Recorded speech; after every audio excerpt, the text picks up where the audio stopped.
Bienvenido, Marco Terugui, ¿cómo estás? ¿Qué tal? Muy buenas tardes, buenas noches para España. Digamos que la cosa en América Latina, bueno, a ver, aquí en Europa tampoco está la cosa muy tranquila, ¿no? El tema de Ucrania. Se suponía que hoy era el día D, ¿no? Es decir, Estados Unidos está haciendo como la campaña, el día D, no sé si era hoy o ayer, que Rusia iba a invadir a Ucrania y claro, ha llegado el día D, no ha pasado nada y como que han quedado un poco como en ridículo, pero en América Latina digamos que creo que no hay un país que se salva de una agitación política por encima de lo normal. Si quieres, digo, aunque luego nos vayamos deteniendo uno, si quieres que hagamos un repaso, un resumen en un minuto de las cosas más importantes que han pasado en América Latina durante estas últimas semanas, 2 semanas, y luego vamos viendo tema a tema. Dale, sí, cómo no. ¿Arranco yo con un resumen Sí, o vas digo, vos si planteando? tuvieras que como hacer digamos, un spoiler de los temas que vamos a hablar, de los que te parecen más interesantes, digo que así a priori es muy convulso, pero si en un minuto tuvieras que hacer un resumen de qué ha pasado en América Latina, en un minuto, 2 minutos, ¿qué resumen haría? Aunque luego iremos tema por tema. Bueno, hay un tema que está ahí que podríamos decir la crisis permanente o casi permanente en Perú. Creo que hace apenas 7 meses, ni siquiera que asumió el gobierno y no hay un descanso, digamos, en cuanto al escenario político, lo cual es bastante preocupante. Otro tema central es la atención permanentemente puesta sobre cómo va evolucionando Chile. No hay tantas noticias en cuanto a lo presidencial, pero sí en cuanto al proceso de la nueva constitución. Eso es un tema que hay que ir siguiendo. Tenemos otro tema para mí central, que es el tema de cómo se ha, digamos, traducido el conflicto alrededor de Ucrania en América Latina en una gran campaña u operación destinada a desprestigiar y atacar a Rusia y a China de una forma tan grotesca como algunas cosas que se han visto, digamos, y tan fuera, digamos, de proponer análisis para entender lo que está pasando. Ahora mismo está Bolsonaro reunido con Putin, digamos, ¿no? Dándose la mano. Entonces, bueno, Putin es comunista, con Bolsonaro el anticomunista No no cuadra, funciona, no cuadra. no cuadra para nada. Y tenemos varias, tenemos yo no sé cómo llamarlo exactamente, digamos, pero el escenario que se abrió post declaraciones de López Obrador con, digamos, cierta repercusión en España, que dijo que básicamente no querían que algunas empresas españolas sigan robando, lo cual parecería de sentido común, digamos, pero a veces eso no tiene cierta capacidad de distorsión mediática, digamos, ¿no?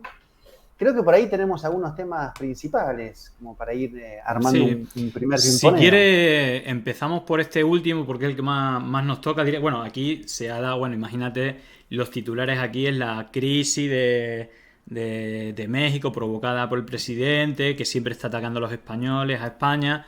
Voy a poner, digo, para no, digo, para hablar con un contexto cuáles fueron las declaraciones. Es un vídeo cortito, ¿vale? Y vemos que dijo en las mañaneras. Es decir, una cosa que a mí me flipa de López Obrador son las mañaneras. Que creo que, es decir, muchas veces hablamos del tema de cómo combatir la extrema derecha, los bulos, el que te marquen agenda. Bueno, lo que hace López Obrador a las 6 de la mañana, o una cosa así, era una rueda de prensa de 4 horas que marca la agenda para todo el día, ¿no? Y de ahí salen todos los titulares para atacarlo o para aplaudirlo. Por lo tanto, yo creo que es una buena estrategia para marcar agenda. Bueno, pongo el vídeo durante la mañanera de hace una semana aproximadamente, de hace unos días. Adelante. Hoy estamos justo, mira, justo hace una semana, 9 de febrero fue esto, hoy estamos a 16. Hace una semana dijo esto Andrés Manuel López Obrador. Y antes eran como dueños de México. Es el caso de las empresas españolas. Si ahora no es buena la relación, y a mí me gustaría que hasta nos tardáramos en que se normalizara para hacer una pausa, que yo creo que nos va a convenir a los mexicanos y a los españoles, desde luego al pueblo de México y al pueblo de España, hacer una pausa en las relaciones, porque era un contubernio arriba, una promiscuidad económica, política, en la cúpula de los gobiernos de México y de España, pero como 3 sexenios seguidos. Y México llevaba la peor parte, nos saqueaban. Vamos a darnos tiempo para respetarnos y que no nos vean como tierra de conquista.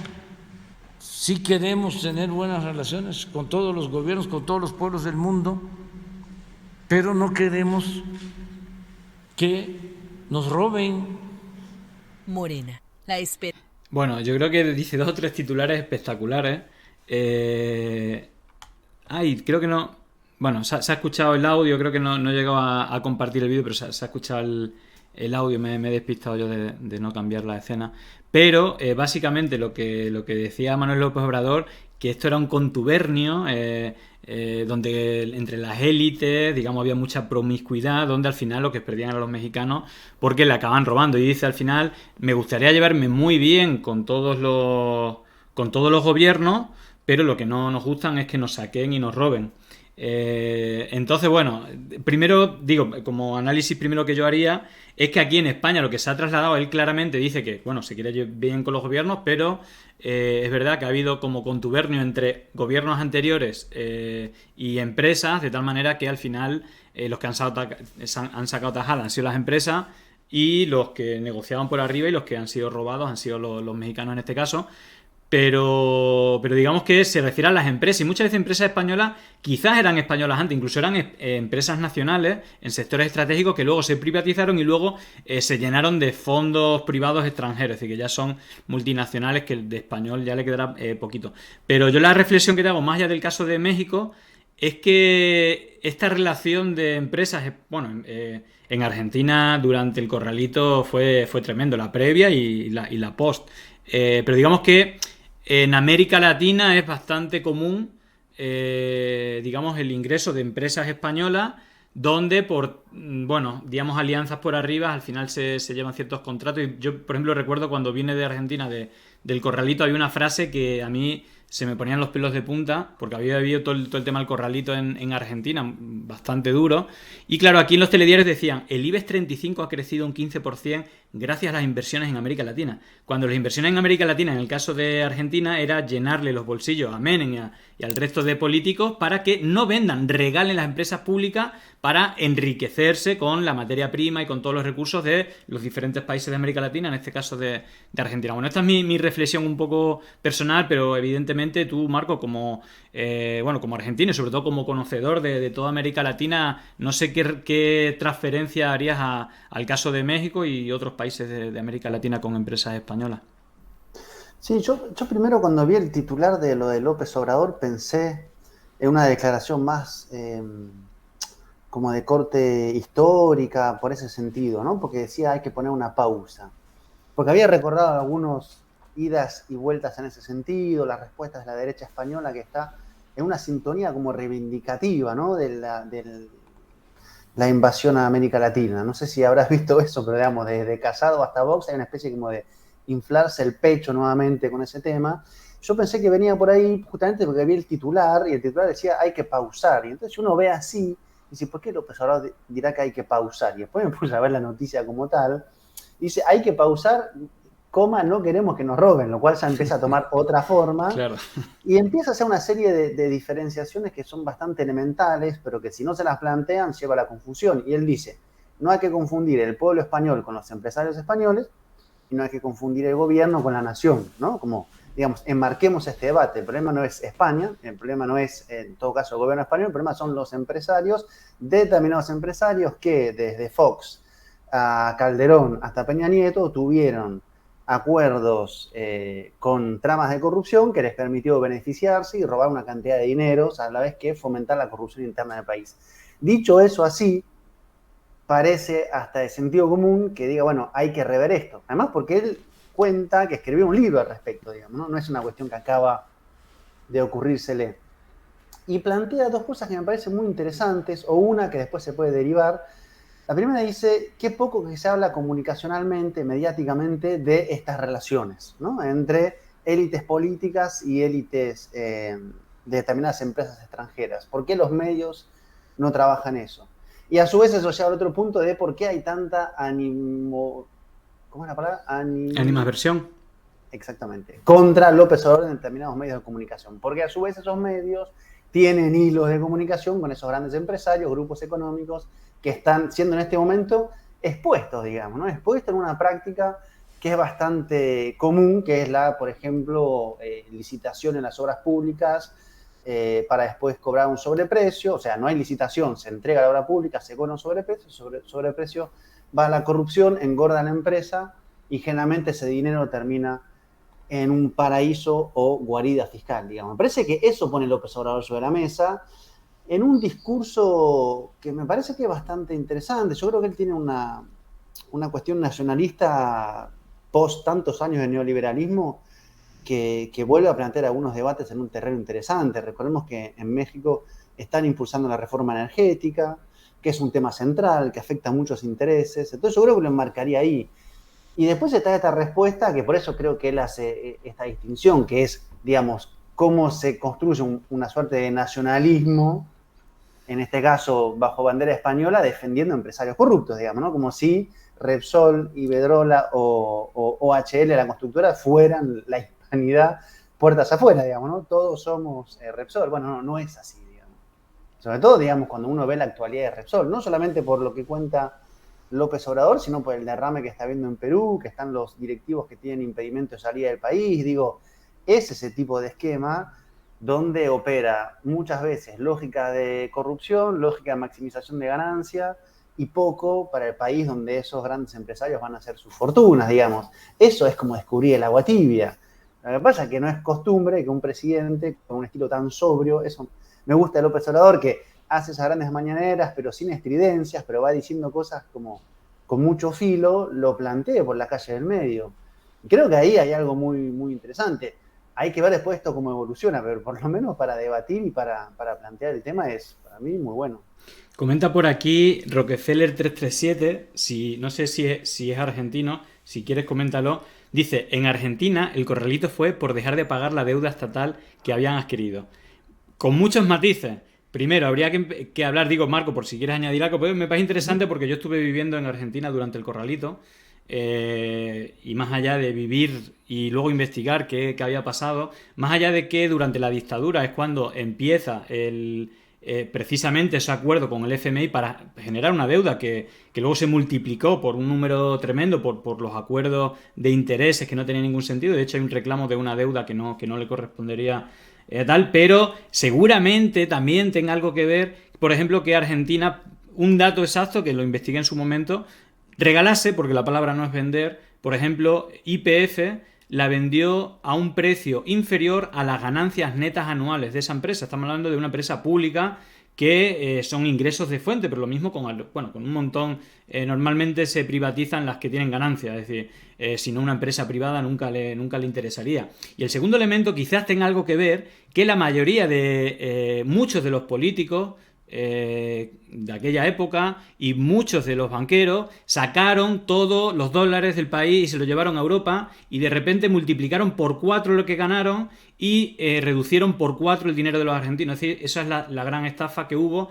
Te recomiendo la película Nueve Reinas, aunque es en plan jocosa, al final llega ese asunto. Es decir, los de siempre se llevaron todo el dinero de Argentina y en un segundo multiplicaron por 4 el dinero de los ricos que lo llevaron a Europa y sus dólares seguían siendo dólares y de repente a la gente que tenía dólares los convirtió en pesos que valía 4 veces menos y no solamente eso, sino que ni siquiera le daban el dinero, sino que eran como a cuentagota. Bueno, salía el comentario ahí como que no, la culpa es de los argentinos por pedir al FMI. Bueno, ahí me calentó un poco porque para mí fue una época dura y de hecho de mi descubrimiento del mundo, de la realidad.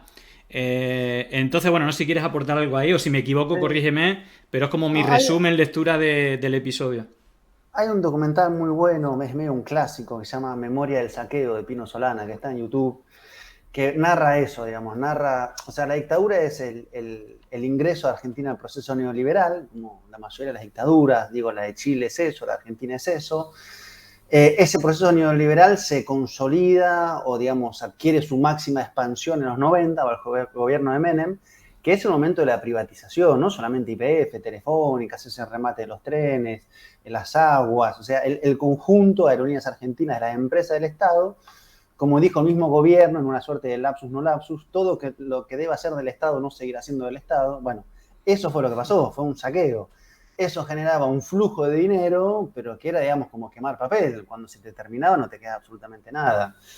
Y en ese tramo está la famosa historia de la deuda, digamos.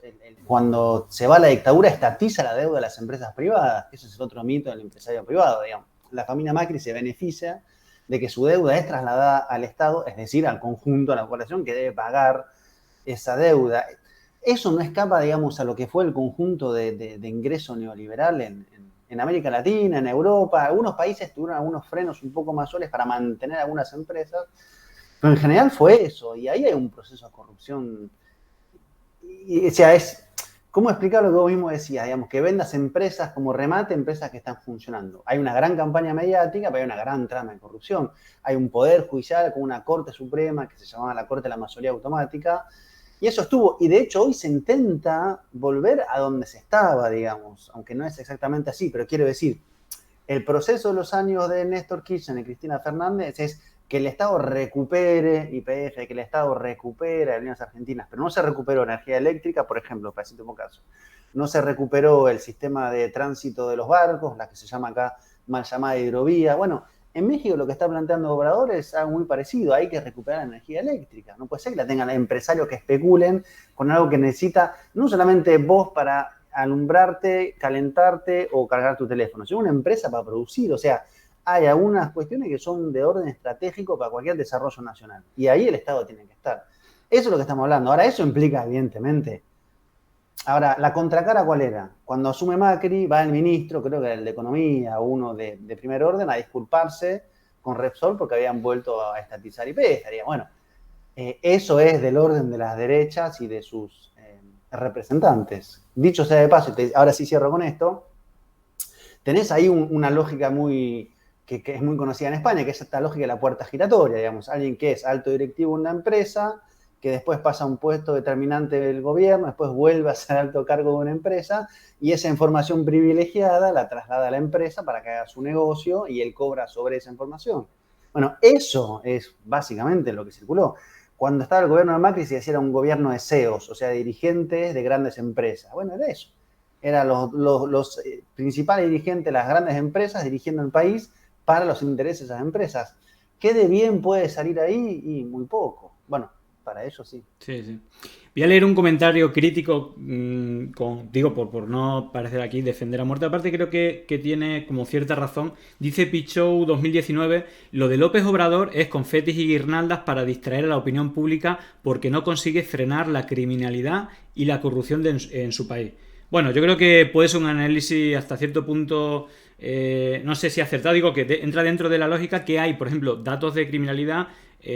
Bueno, México siempre ha sido un país terriblemente con unas cifras de asesinatos tremendas, incluso hace no mucho se asesinó a un periodista, también es conocido en México por el asesinato de periodistas, ¿no? Creo que en los últimos 20 años van como 100, una cosa así, y digamos que si bien creo que, no sé si el dato es que se mantiene o ha bajado un poquito, pero siguen siendo elevados los datos de crimen y bueno, la corrupción, no sé hasta qué punto. Yo diría, por más que siempre se le acusa de corrupción, pero justamente la bandera de AMLO es la lucha contra la corrupción, pero es verdad que siempre intentan, más que atacarle a él, atacarle a familiares. Por ejemplo, ahora están con un tema con su hijo en Estados Unidos, que él ha desmentido, que es independiente, que él está en una empresa y es como de casas de lujo. Y bueno, no conozco bien el tema, pero quizás, no sé qué opinas, yo creo que puede tener sentido, no sé, hombre, yo creo que se lo cree, porque AMLO pone la soberanía económica y la lucha contra la corrupción como los dos primeros elementos quizá de su política, pero en el caso de si tuviéramos ¿no? que como que criticarle, bueno, no sé si podría tener sentido que hiciera ruido con esto para distraer, bueno, no sé, digo por leer algo que sea crítico sí. y le puedo dar como chance.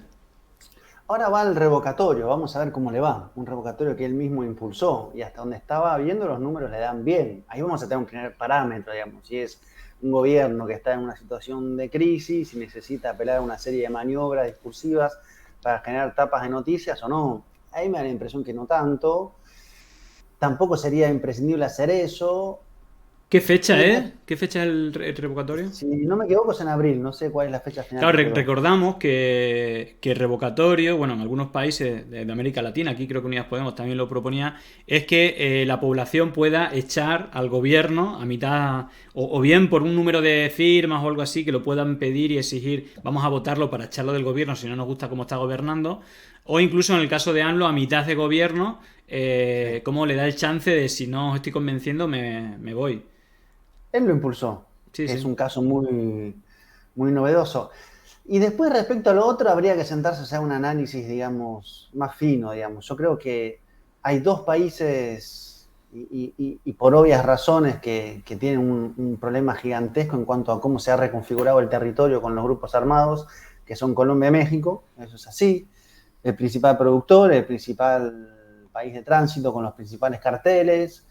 Bueno, ¿qué hace un gobierno cuando asume? ¿Qué poder tiene? ¿Cómo construye ese poder? ¿Cuál es la estrategia para que el Estado recupere el control sobre los territorios? ¿Cuál es la situación de su Fuerza Armada, de sus cuerpos policiales? Me parece que ahí, digamos, yo en todo caso, digamos, me sentaría a estudiar, yo no digo a la persona que escribió, ¿no? Pero para ver, digamos, qué estrategias ha dado ante eso. Partiendo de la base de que asumió un país donde hay territorios que no tiene control del Estado, y ahí donde lo tiene en una suerte de connivencia con los grandes carteles de narcotráfico, digamos. Y eso es poder fáctico, con todo el territorio, y uno ve las noticias de México y se da cuenta de qué tenor se está hablando. Ese debate, si llegara a ganar Petro en mayo o en junio en la segunda vuelta, va a tener el mismo debate, que es cómo hago yo para recuperar el control sobre las zonas del territorio que son los principales productores de coca del mundo. Con los principales carteles operando ahí, con 500 sistemas de inteligencia. Bueno, ¿cómo se hace? ¿Se entra a punta de plomo? Y no. ¿Se hace un proceso de sustitución de producción para que el campesinado tenga algo que le dé un mejor ingreso? Y sí, ¿qué posibilidad hay? ¿Cómo se avanza? ¿Cómo se negocia con cada grupo? ¿Cómo son los grupos? ¿Cómo juega Estados No Unidos? es fácil, bueno, no es fácil. Entonces, yo creo que eso metería un tema de debate en sí. Sí, Que, sí, bueno, aparte precisamente México y Colombia, ¿no? Son como los dos países, de hecho la serie, yo muchas veces digo que la Operación Cóndor o la historia del siglo XX en América Latina es como la serie de Narcos, ¿no? Que precisamente tiene como dos temporadas o una parte de lo que se hace en Colombia y luego cuando da el salto a México, ¿no? Pero que el dicho que cada vez que Pablo Escobar se cruzaba con alguien que le ponía un problema, le preguntaba plata o plomo, decía, o te dejas comprar o te mato. Y básicamente la relación de dominio de los Estados Unidos, de grandes multinacionales, es intentar comprar gobierno y si no se dejan comprar, dar un golpe de Estado, ¿no? Para quedarse con todo. Básicamente yo creo que es casi el resumen del siglo XX en América Latina y parece que en este siglo XXI... bueno, estamos viendo, ¿no? Está la balanza a ver si se va para un lado o para otro, pero precisamente digo, por retomar el tema y hacer el enlace con el siguiente tema, hace poco escribí un artículo y hice un hilo con el tema precisamente de Repsol en Perú, que es bastante loco. Es decir, lo primero es que el presidente de Repsol Perú es el hijo del último ministro de Comercio del franquismo, que aparte, su padre, en el 75, es decir, ya, bueno, después de la democracia, lo nombraron presidente, bueno, primero consejero del Grupo Ibérica, es decir, uno de los medios, de los grupos mediáticos más importantes de España, lo nombraron ahí como cargo directivo, y poco después presidente de Petronor, de la empresa petrolera. Y luego más tarde fue el vicepresidente de Repsol, que colocó a sus hijos de número 2 y a este, que era un hijo menor, Jaime, lo mandó a Perú y la que lió fue pardísima, porque primero hicieron un derrame, bueno, reconocen ahora 12.000, pero dijeron que era 7 galones. Un barril tiene 42 galones, es decir, esto sería la sexta parte de un barril. Y luego tuvieron que reconocer hasta 11.000 barriles, pero algunos expertos decían que podían llegar hasta 80.000 barriles de contaminación. Bueno, esto ha sido un auténtico desastre y las declaraciones del presidente, del CEO de Repsol Perú, lo primero que dijo en la primera frase, estamos muy orgullosos de haber manchado todas las playas. Se equivocó, evidentemente, pero este fue el arranque. Y luego dijo que no iban a ahorrar ni un dólar y tal. Y claro, había allí 15 personas con rastrillos y escobas, era todo como súper ridículo. También dijo, no hay nada que no se pueda subsanar, cuando había destrozado 2 zonas protegidas y había extinguido varias especies. Es decir, hay especies que han desaparecido para siempre, como la nutria marina de Escobilla, creo que es o no me acuerdo cuál es el nombre, pero hay una especie que ya desapareció. Claro, y la indignación ha sido total y se ve que Resol Perú pagó una campaña para que la gente se corte el pelo.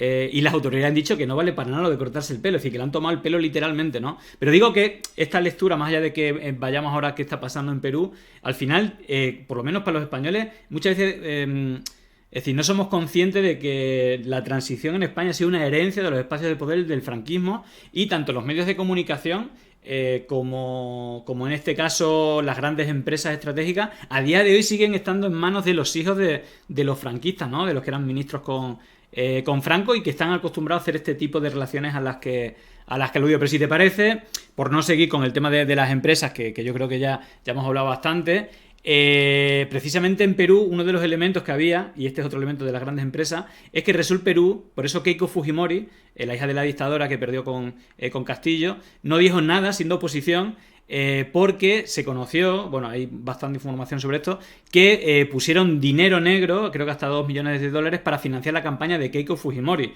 Entonces por eso callaron, ¿no? Eso también es habitual de estas grandes empresas, de pagar campañas a políticos y tal. Pero vaya, yendo a Perú, que tampoco es cosa menor, más allá del desastre, el mayor desastre ecológico de la historia en las playas de Lima, ha habido un nuevo cambio, que yo diría que es el cuarto cambio, y aparte es decir, ha habido como un cambio de estos de extrema izquierda y tal. Bueno, hemos visto reunirse con Bolsonaro, hemos visto poner de primer ministro a un tipo de extrema derecha, con unas declaraciones, incluso con denuncias de violencia por malos tratos y todo esto, que al final tuvo que dimitir.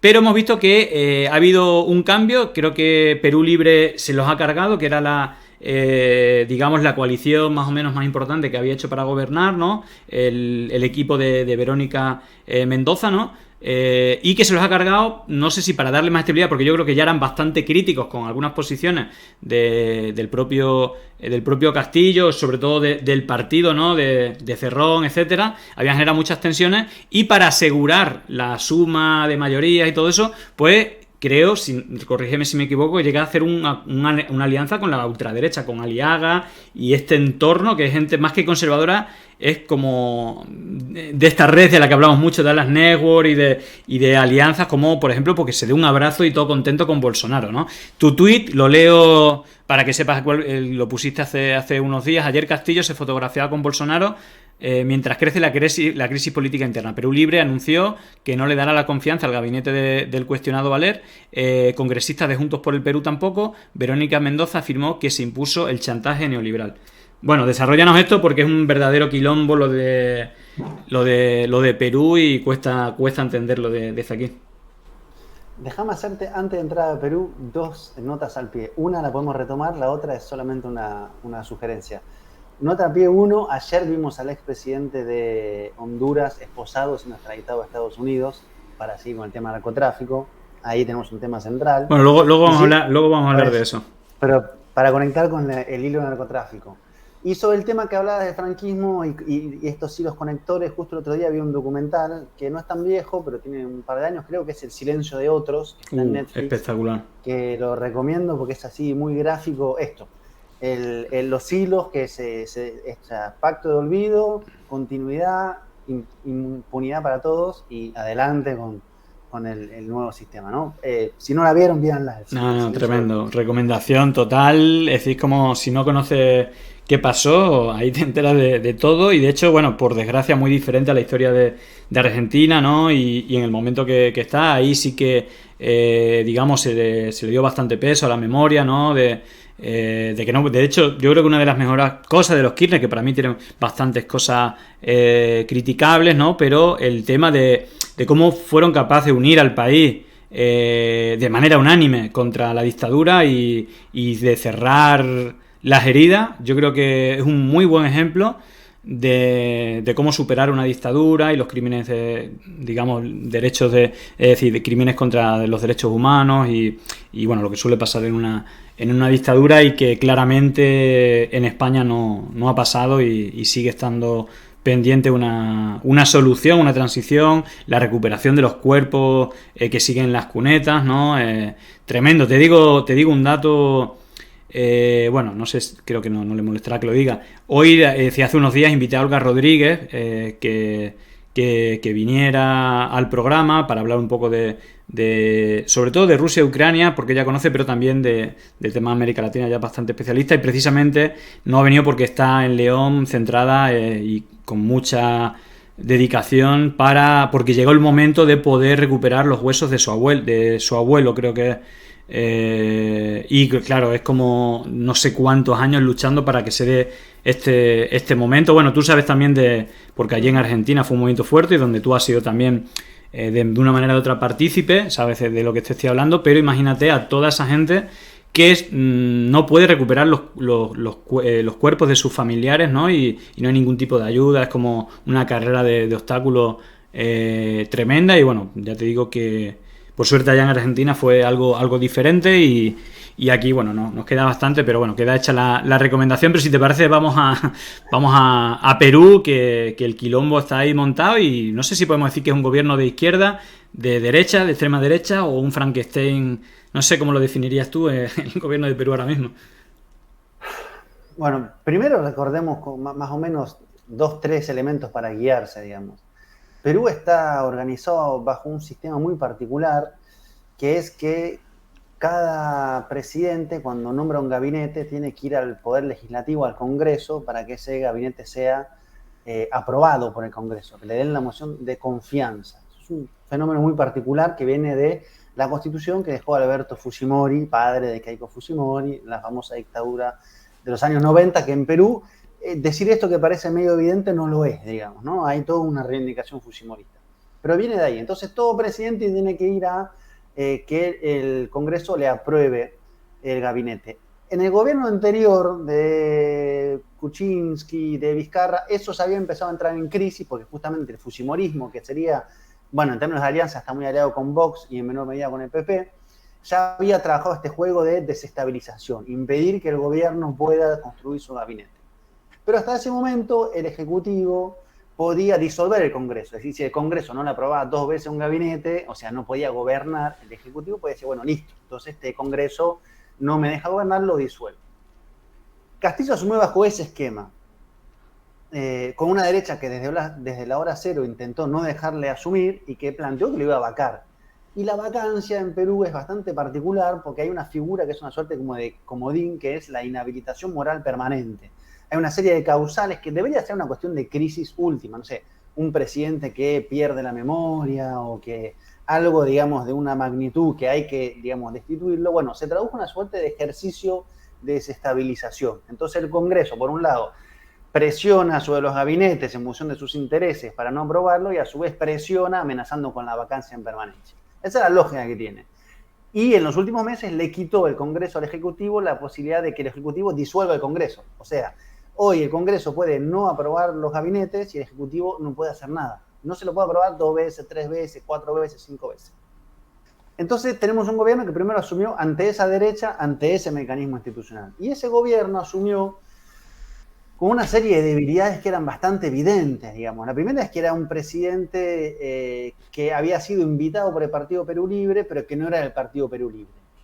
Es decir, el partido de gobierno era el partido que había puesto a un presidente, pero que no era directamente el presidente. Y eso empezó a traducirse en los primeros cortocircuitos. ¿Qué pasa? Este es el cuarto gabinete. Cada gabinete fue pensado, o en todo caso se agudizó, más en lógica de que sea aprobado y que no haya un trabajo de vacancia, más que en clave de hacia dónde se quiere ir. Entonces, eso te explica que vos tengas a una ministra de la Mujer, como era Anaí Durán, con una línea feminista de izquierda, después pongan a otra que mira para otro lado y después pongan a otra que vuelve a ser de izquierda, digamos. ¿Por qué? Porque lo que está pensando más que hacia dónde vamos, cuál es el proyecto, hay que hacer que el gabinete se sostenga, que sea aprobado y que no haya vacancia. Entonces yo creo que eso ha, primero, trastocado la lógica, digamos, de cómo se piensa, quién va a un ministerio, quién va al otro, porque Pedro Castillo, a mi modo de ver y por lo que he charlado, está pensando más en esa lógica que en términos de hacia dónde quiero ir. Eso ha hecho que ponga como tercer intento de premier, que finalmente ni siquiera lo mandaron para que lo aprueben en el Congreso, a este Valer acusado de violencia familiar. ¿Por qué? Porque Valer viene de una bancada de la derecha que salió a una ruptura de Perú Libre, que la encabeza Bermejo, que salió con Castillo, que está peleado con Perú Libre.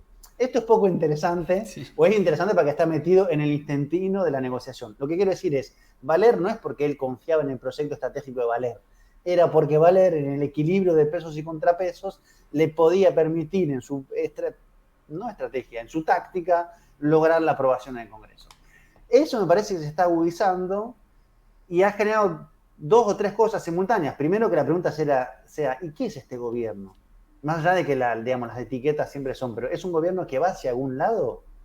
¿Tiene algún proyecto? ¿El proyecto de la reforma constitucional quedó en algún lado o quedó en la banquina? Y está más en la banquina que en otro lado. Y además el Congreso quitó la posibilidad de que se pueda convocar vía juntada de firmas un llamado a nueva constitución. Ergo, solo el Congreso puede hacerlo, y ese Congreso es de derecha. Eso por un lado. Como segundo lado, que es un gobierno que se va desgastando, digamos, pierde apoyo por obvias razones, y un gobierno débil, que ahora hace 2 semanas que no tiene gabinete aprobado, ante una empresa como Repsol, que le hace un derrame de 12.000 barriles de petróleo, tiene mucha menos capacidad con gobierno fuerte, con un Estado fuerte. Eso es matemática, por eso los grandes empresarios, los grandes poderes quieren gobiernos débiles. Y en tercer lugar, que la derecha no cesa en su intento de vacancia. Es decir, están debatiendo cómo quitar a Pedro Castillo de la presidencia. Entonces Claro. hay una situación bastante mala, diría yo. Y por último, cierro con esto, mientras todo eso pasa, hay un piloto automático, que es el piloto automático neoliberal. Es decir, si vos tenés un gobierno que está permanentemente nadando para no ahogarse, no cambia las cosas. Y si no cambia las cosas, ¿qué es lo que sigue? Lo que ya esperaba. ¿Y qué es lo que ya esperaba? Un orden neoliberal. Bueno, eso es lo que está pasando. Ergo, la derecha lo está haciendo bastante bien. Sí, sí. Yo No sé no si sé. fue una síntesis. Sí, sí, no, es que es súper complejo. De todas maneras, yo no sé si tú conoces esto que te voy a decir ahora. Me lo mandó Marcos Cifuentes, que es un periodista peruano, que lo invitamos hace poco para que nos contara. Bueno, la verdad es que es una película de terror, desde las propias elecciones, que creo que también la seguiste, la campaña de fake news tremenda, cómo ha sido la construcción y lo que va pasando día a día. Hay una cuestión que es el intento de golpismo continuo, es decir, la inestabilidad y cómo se organizan por fuera de manera natural. Y voy a poner, hay una noticia de una de estas organizaciones de Atlas Network, en este caso una alemana que se llama Friedrich Naumann, que la verdad es que es bastante activa por toda América Latina, y se ve que esta organización se juntó con la oposición para organizar un golpe de Estado. Es En un decir, hotel. sí, claro, en un hotel, y pusieron, es decir, se hicieron pública. Voy a ponerlo como es una nota, lo explican bastante bien. Bueno, por la Fundación Friedrich Naumann, si es que así se dice, Ahí es pongo una el vídeo. organización alemana que apoya a los grupos de extrema derecha y también algunas páginas web. Bueno, hubo un encuentro que para la denuncia periodística se trata de una reunión para hablar sobre la vacancia del presidente para el Congreso de la República, y vamos mostrando algunas fotografías que hemos ya presentado, pasado a producción para que el público, allí está. Esto ha sido difundido por la propia organización alemana a través de sus redes sociales. Se trata de una reunión del día miércoles pasado, miércoles 9, y se realizó en Casa Andina de Miraflores. La reunión fue el miércoles y recién ayer el Congreso informa a través de su información a la prensa, es decir, de sus notas periodísticas, que la presidenta del Congreso y un grupo de parlamentarios se reunieron en el evento denominado La Experiencia Nacional en Situaciones de Crisis. Así es, y mencionan a quienes lo organizan y no dan mayores detalles. Ahí están las fotografías que han sido difundidas a través de el grupo que organiza, repito, la fundación que hemos mencionado, y esta fundación recién lo informa el día de hoy, ¿no? Hoy, hace una hora, menos de una hora, lo informa a través de las redes sociales. ¿Qué es lo que pasa acá? Según la nota periodística, solamente es el grupo de derecha que habrían conversado después de esta reunión en un ambiente cerrado, en un hotel, sobre cómo vacar al presidente Pedro Castillo. Desde aquí, desde el Parlamento, se ha mencionado de que no es una reunión clandestina. Se informó a través de las redes sociales y se informó también, a través de los canales de información del Congreso de la República. Pero el cuestionamiento ya y que algunos... Claro, es ¿Cómo? como, digamos que desde las propias redes, esta fundación de esta red de la Network ha hecho pública esa foto que se estaba reuniendo para ver cómo se hacía la vacancia, que es como llaman hacerle la cama, sería es como a cómo echar ¿no? al presidente, y por eso quizás este movimiento, ¿no? Porque hay como... Están viendo cómo sacar a Pedro Castillo y él va viendo todas las argucias, pero hay un elemento que es muy importante, que también me pasaba Marco Terugui, es un hilo de una cuenta, se llama Fujitrolls, que se llama ¿qué relación hay entre el almuerzo golpista y la chica Keiko Fujimori? Pues uno muy directo, aquí un hilo sobre cómo una vez más Keiko Fujimori está tratando de atentar contra la democracia, jugando su última carta para no entrar en la cárcel. Recordemos que uno de los elementos para alargar, después de la derrota, la campaña y, bueno, todo tipo, incluso tratar de comprar a la dirección superior del comité electoral para que le diera permiso a renunciar, bueno, hubo compra ahí, audios de todo, porque hay varios casos pendientes y parece que con toda probabilidad que acabe en la cárcel Keiko Fujimori, pero mientras fuera candidata se podía salvar. Bueno, y claro, ahora lo que está viendo es una posibilidad para volver a la presidencia y quitar a Castillo antes de que se juzgue, porque eso le volvería a dar los fueros para que no fuera juzgada, ir a la cárcel como su padre y como toda la estirpe más o menos que ha seguido. Bueno, el elemento que dice aquí, bueno, habla de la reunión de la Asociación Red Solidaria Alemania-Perú con la Fundación Friedrich Naumann, por la injerencia directa de la Fundación Friedrich Naumann en la segunda vuelta de las elecciones. Bueno, es decir, se estaban quejando ya de que en la segunda vuelta ya intervino, de hecho yo creo que en algún hilo aparecía esta fundación, y al final...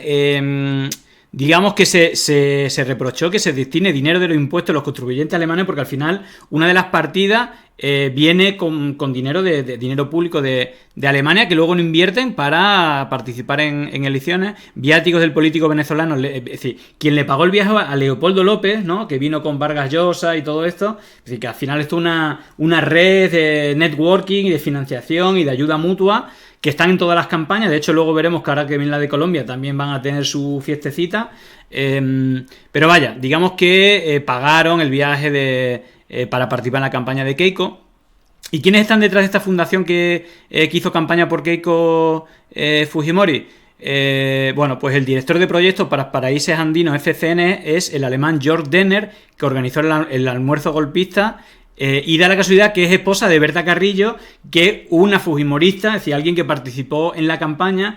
Por lo tanto, tenemos esa conexión alemana-peruana de que el director de esta fundación es el marido de una de las personas de Berta Carrillo del equipo de Keiko Fujimori. Digo, por echarle un leño más al fuego que aparte vemos que es bastante... habitual, ¿no? Este tipo de fundaciones que participan de una manera o de otra y que no sé de qué manera ves tú que puedan intervenir para este tipo de movimientos, para que Carlos Castillo meta a alguien que para mí es meterse en la boca del lobo, porque al final esta gente está conectada con estos mismos, es decir, los dos tienen nexos con Atlas Network, ¿no? Este hombre tenía conexión con Aliaga al mismo tiempo, sí, bueno, son de este sector, pero no sé cómo ves tú este tipo de movimientos que aparte lo publican en redes, ya se ha normalizado tanto que lo publican, ¿no? Nos organizamos para dar un golpe y quitar al presidente. Sí, igual primero fueron, como se diría en Argentina, escrachados. Hay un semanario que se llama Hildebrand en su 13 que sacó las fotos, pero incluso ahí estaba la presidenta del Congreso.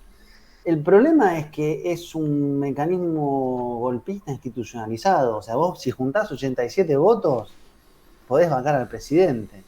Y 87 votos en un sistema de bancadas fragmentadas, con mayorías inestables de derecha, con diputados que cambian de partido de un día para otro, es sumamente propenso a ser influenciado, comprado para lograr algún tipo de mecanismo de vacancia que lo inhabilitás permanentemente a quien es presidente y lo sacás. ¿Es un golpe? Bueno, ahí viene justamente el tema constitucional y por eso se plantea hay que cambiar la Constitución, porque vos no puedes gobernar con un mecanismo en el cual el presidente tiene que pasar por el Congreso para que le aprueben su gabinete y además siempre está a merced de esa situación.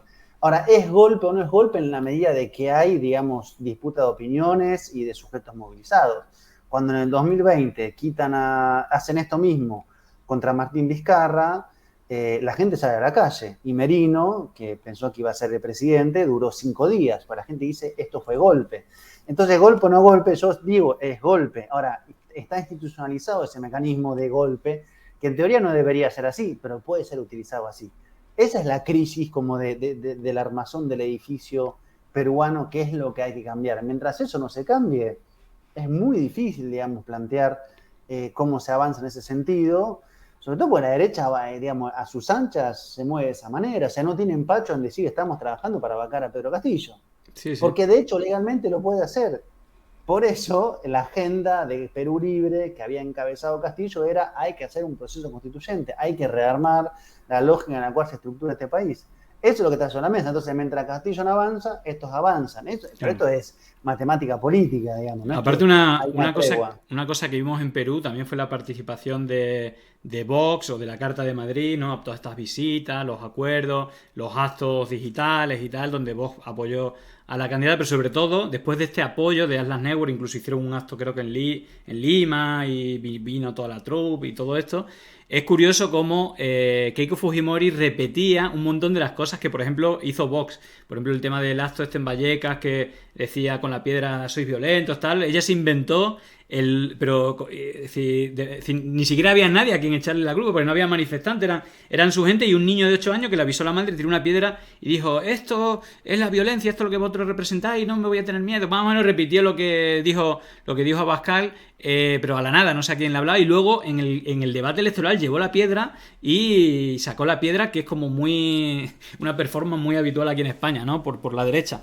Pero digo que quería conectarlo porque antes más pasó este enlace, que yo ya lo conocía, de lo que se viene. La próxima elección es Colombia.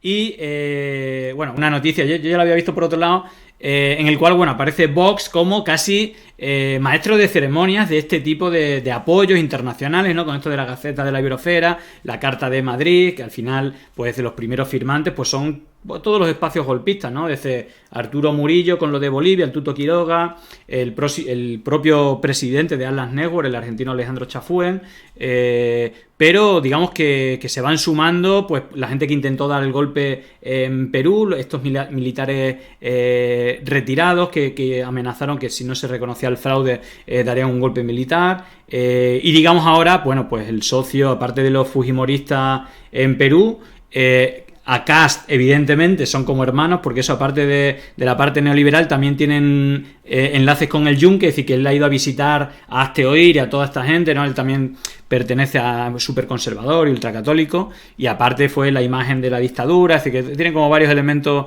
en común. Digamos que ahora toca el turno de Colombia, y en Colombia los socios el uribismo, ¿no? El uribismo asociado al narcotráfico de Pablo Escobar, a los grupos paramilitares, a los asesinatos de Estado, aunque aquí en España se le blanquea y nunca se habla en estos términos. De hecho, viene incluso a universidades a dar clase Uribe, incluso al aula de formación de Aznar y de Albert Rivera de líderes, traen a Uribe para formar a líderes, pero digamos que lo que va a haber de cara a las elecciones es un encuentro con, bueno, pues, digamos, el bolsonarismo, el fujimorismo y el uribismo, entiendo, ¿no? No sé si has analizado o tienes algún detalle más de esto, que al final me imagino que será muy parecido a lo que hemos visto en cada una de las últimas elecciones, ¿no?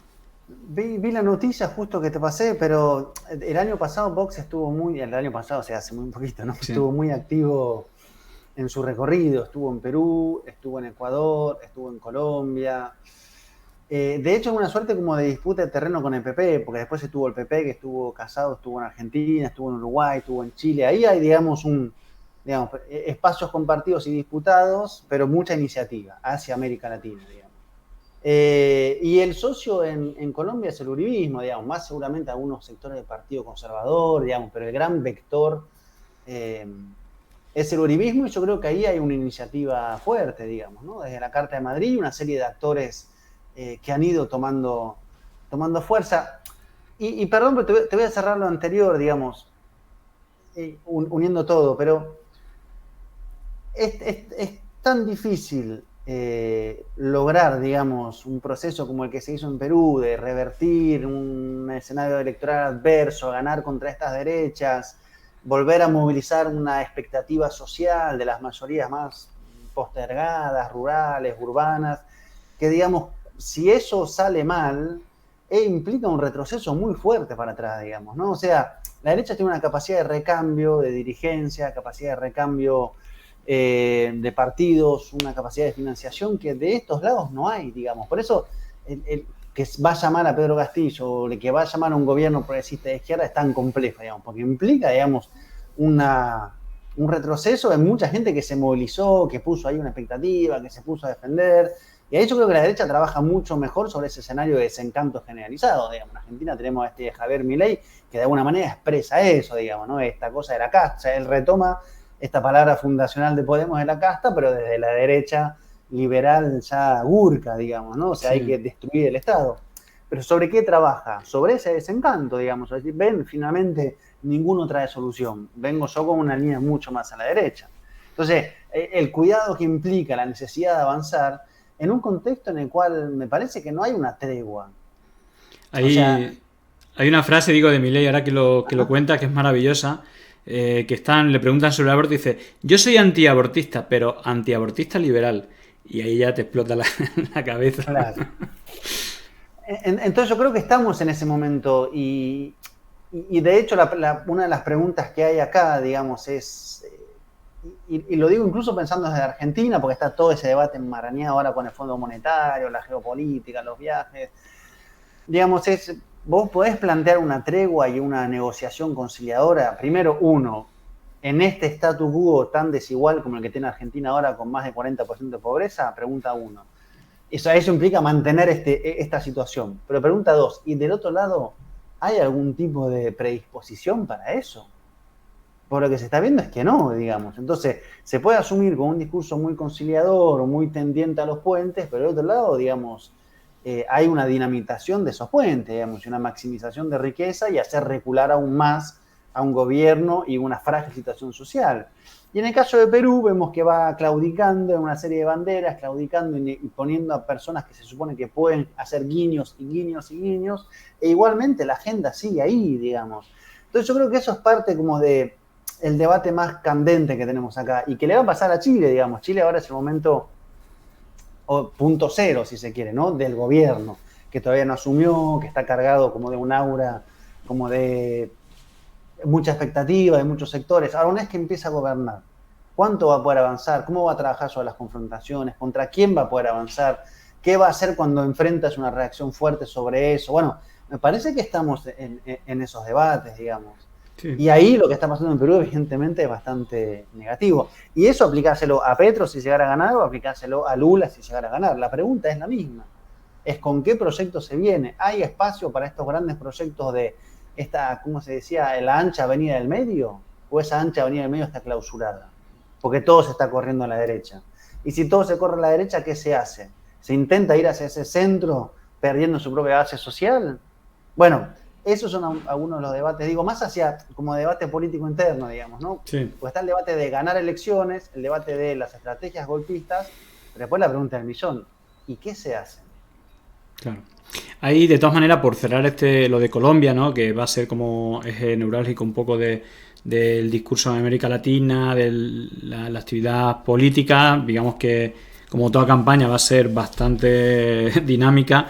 Y lo que llama la atención es que, igual como aquí hicieron un encuentro muy parecido con líderes europeos donde Vox era el anfitrión, digamos que más allá que han ido como recogiendo firmas, los que iban recogiendo firmas eran Germán Terç y Víctor González, ¿no? Uno eurodiputado y otro creo que es el vicepresidente, íntimo amigo de Alfonso de Borbón, el presidente honorífico de la Fundación Francisco Franco y que es una de las fundaciones digamos que alimentan económicamente y ayudan a Vox, por más que se oculte el franquismo rancio que tiene, hay elementos importantes del franquismo y precisamente Germán Terç, que es hijo de un nazi, se han juntado los dos con ligazón con el franquismo y el nazismo, haciendo una internacional antidemocrática, yo no diría ni de derecha, antidemocrática, siempre reúnen un elemento antidemocrático importante, y este va a ser el primer encuentro que Vox lidere, como el primer encuentro de la Carta de Madrid, todo esto que básicamente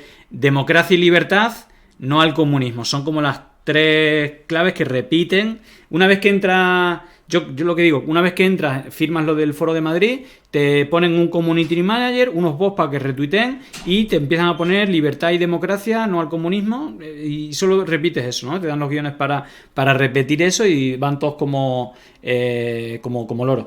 Hemos hecho una encuesta en la cual... Perdón, pero Sí. en Perú y en Chile, en Perú con Keiko Fujimori y en Chile con José Antonio Cast, iban con no al comunismo y tampoco le dio un resultado. No, pero bueno, pero no van a cambiar. Digamos. No van No, pero digo, ahora el uribismo está poniendo unas vallas gigantes de no al comunismo. Hay que ver si eso efectivamente... Creo que logra con Petro juntar como una serie de que apoyos. es como con AMLO, es como ¿dónde vas, no? Es más, es que fíjate si tienen el guión repetido que ni miran, es decir, como que se lo escriben, no sé si es en España, en Estados Unidos, donde sea, pero por ejemplo con Boris repitieron hasta el final. De hecho, la campaña, si tú te fijas en la publicidad en Facebook, que es pública, casi todas las 20 primeras páginas que más dinero gastaron en publicidad en Chile eran todas con vídeos de venezolanos, que es lo mismo que vimos en Ecuador, que vimos en Perú, digamos como siempre repiten lo mismo, pero claro, pero si Boris te está diciendo casi que es una dictadura Venezuela y Petro lo mismo, entonces no sé, estás como tirando ahí el dinero, ¿no? No sé, vamos, puede funcionar, pero que no es el perfil de candidato al que por lo menos lo de Venezuela le haga daño, porque ya está él para criticarlo. No sé si de manera exagerada para ponerse un colchón, que a veces parece como que es forzado, ¿no? A hablar. Digo que no viene a cuento, igual como no viene a cuento los ataques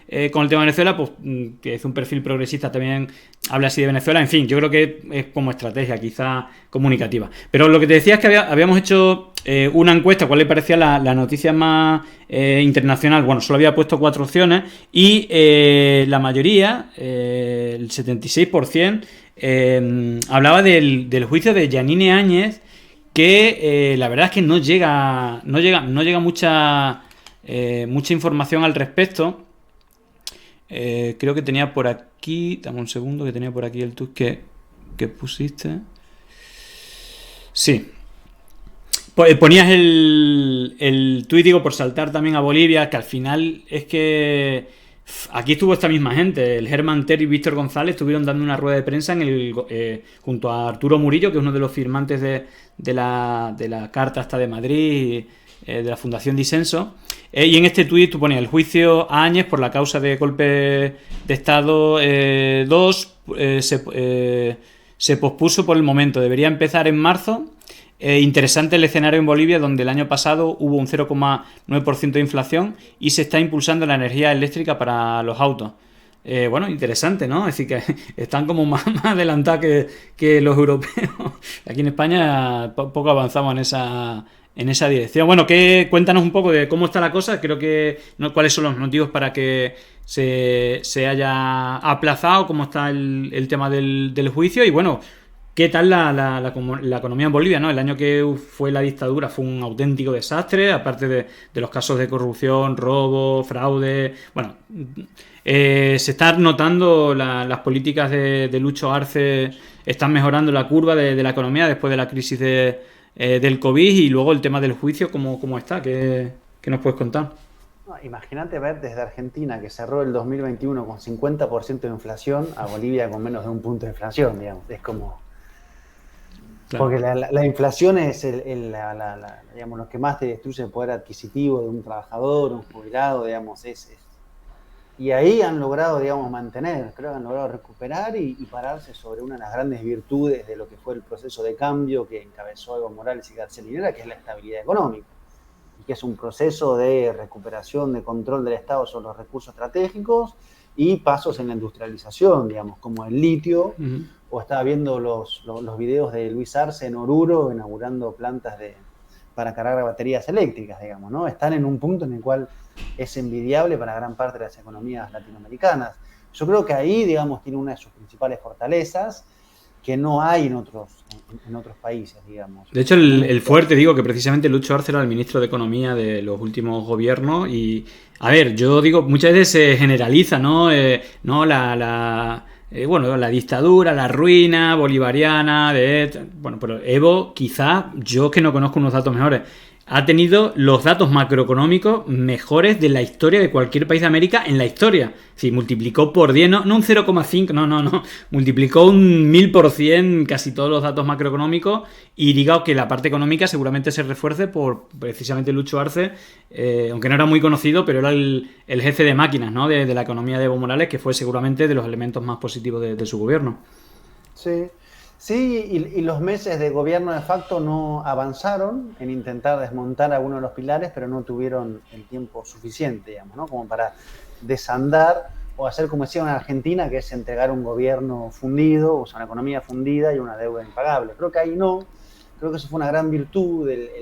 Cuando Luis Arce gana por esta cualidad que él tiene, que es haber sido como el conductor de esa locomotora económica, junto con David Choquehuanca de Vice, que es, digamos, quien está ligado a todo el mundo, los movimientos indígenas, sobre todo del altiplano en su caso, retoma una economía que está, digamos, todavía en marcha y parte de lo que ha hecho y está en esa puchada es como aplacar los fuegos golpistas, digamos. Y eso se dividió en varios tiempos. El primero fue avanzar sobre un sector desde el Poder Judicial, encabezado y representado por Áñez, que además es la que finalmente menos poder tenía antes del golpe y tuvo después. Digamos. Un títere, ¿no? En toda regla. Parece, ¿no? Ella reconoció que fue designada en una reunión que hubo en la Universidad Católica, donde había obispo, embajadores, estaba Carlos Mesa, y dijeron es Áñez, digamos. De hecho, ella no podía, era una fuerza minoritaria. O sea, todo sacó un 4%. De hecho, gran parte de Arturo Murillo. Y ¿cómo era el otro? No me acuerdo, el director de una fundación de Dallas Network, que era el candidato, sacó un 4% y Áñez era de su partido y Arturo Murillo también, y al final los tres entraron ahí teniendo un 4% de votos. En fin. Exactamente. Entonces están avanzando sobre eso en términos simbólicos muy importantes. Ella además es la que, digamos, dio carta libre a los militares para que pudieran reprimir / asesinar sin consecuencias.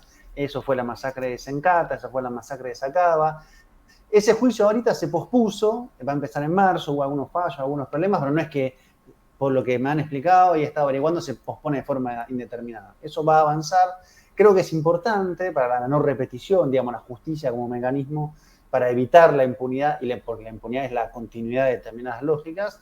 Pero después está el gran foco que sigue representando Santa Cruz, digamos, ¿no? Con Camacho, que era el principal articulador del golpe, que fue, digamos, el que condujo la estrategia de movilización y despliegue de fuerzas callejeras. Incluso la coordinación, hay un vídeo de él donde reconoce que su padre, que también participó en el golpe del intento de golpe de 2008, digamos, fue el que coordinó a la policía y a los militares para que hicieran un motín, es decir, que se quedaran en los cuarteles y que grupos paramilitares venidos desde Santa Cruz y otros espacios pudieran, pues, incendiar las casas de la hermana de Evo Morales, del hermano del presidente del Congreso, secuestrar al hermano, torturarlo, secuestrar, hacer todo las burradas para forzar a Evo a que no solamente dimitiera, sino que se fuera del país, como así le pidió el ejército el día que se fue.